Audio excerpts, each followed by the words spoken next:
In this video, we have this Shopify store that is completely losing money on their meta ads, and we're going to cover 6 mistakes that they're making on their Shopify store that is largely hurting their conversion rate.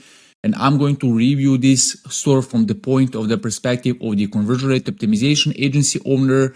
What are the things that I will do in order to fix their conversion rate so they're able to profit from their Facebook ads and be able to scale much more easily. The first thing comes to their product page, and when you scroll down, you can see we have this thing which says limited time offer. Now, the thing that I couldn't understand it, and I'm 100% sure that their visitors cannot understand as well, is what is the actual difference whether I click on this thing or not, or I just leave it unclicked like that. So you need to make sure that when your visitors are interacting with your website, all your options or your selections or whatever needs to be very clear so that they know what will happen, whether they click or not, whether they select or not. And in this example, if I don't select, what will actually happen? So I was trying to understand this and I couldn't. So definitely, if you don't have multiple selections, if you don't have multiple options, there's just no need for you to actually have this thing where you're making your customers select some things, but they don't have any actual purpose, right? So you're just confusing your customers with this option.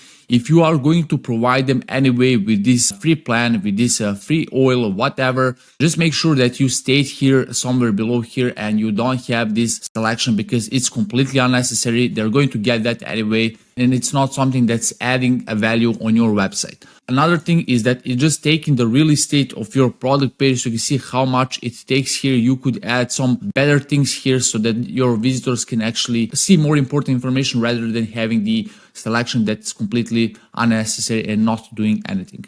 The next thing that we have here, and this is a big one, is when you have the button that says add to cart, and when the customer clicks on it, what actually happens is that they proceed immediately to their checkout. So if your button says add to cart, that's what exactly it should do. It shouldn't go straight to the checkout. If it's going straight to the checkout, it should say something like buy now, buy it now, or whatever. But if you have the add to cart and they click on it, they expect to see the cart drawer. They can see what they have added to the cart. So it's not the checkout. You always want to make sure that your CTA labels are 100% accurate when it comes to the action or what happens after that, because otherwise they're just going to be highly anxious about whenever they want to click some of the buttons because you say one thing but another thing happens. And for that reason, you want to make sure that this button is actually matching what it actually does. So 100%. If you want to have it as a checkout, you should have something like buy it now.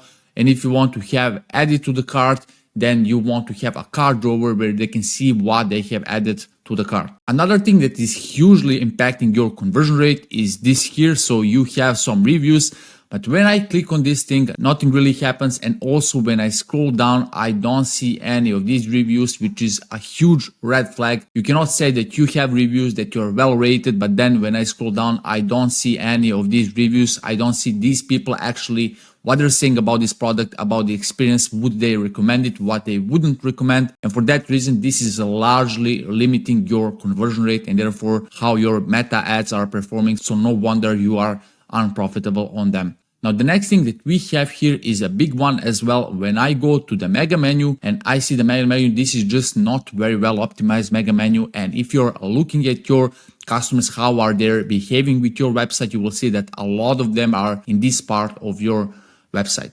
And what you need to have here, you need to have something like about us, trust policies, refund policies, contact us is there, which we're going to cover. But this is just very poor optimized mega menu. And you will see that a lot of people are clicking on this button. And when they see that you don't have anything here, they will just not trust you as high as they could. And therefore you will miss another sale. So when I go to the contact page, another thing here is that you cannot use your Gmail as your email. Obviously, that's just not professional. You know, like you cannot imagine like people shopping and then seeing that they need to contact you by the Gmail. It's just like unnecessary to say more about these things. So you definitely need to have a professional email like support at your domain name if you want to make sure you're credible and your customers trust you. Because if you can't invest in the email, why would somebody invest in buying your product? Now, a couple of things that you're doing pretty well and I really like is that you have these trust signals here, which is a great thing. A lot of people will see that once they land on the product page. Another thing that I like how you're doing is that you have these see it in action videos, which is also really good. It does help a little bit with the social proof, how they can use this product. Also, I like these credentials that you have here. You also have these transformations, which is a great thing. So great job on that. One thing that you can do is that you can pull this thing a little bit up, because not many customers may be aware how to use that product. You need to find out if that's one of the biggest objections. So if you pull this more above, the people that have first time seen this product, they will now understand how they can use it. So before placing the order, they will not worry if they are able to use your product or not, and therefore you will get more people to actually buy your product. So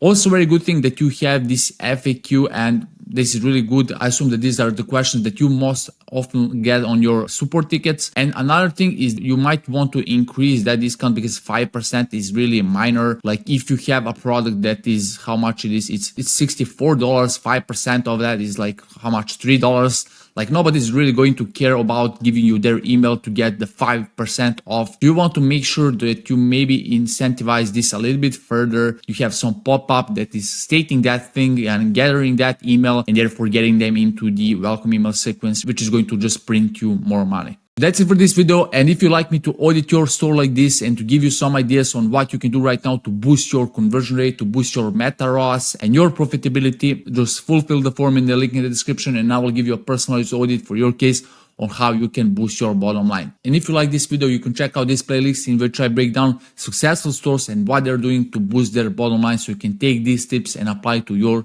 Shopify store.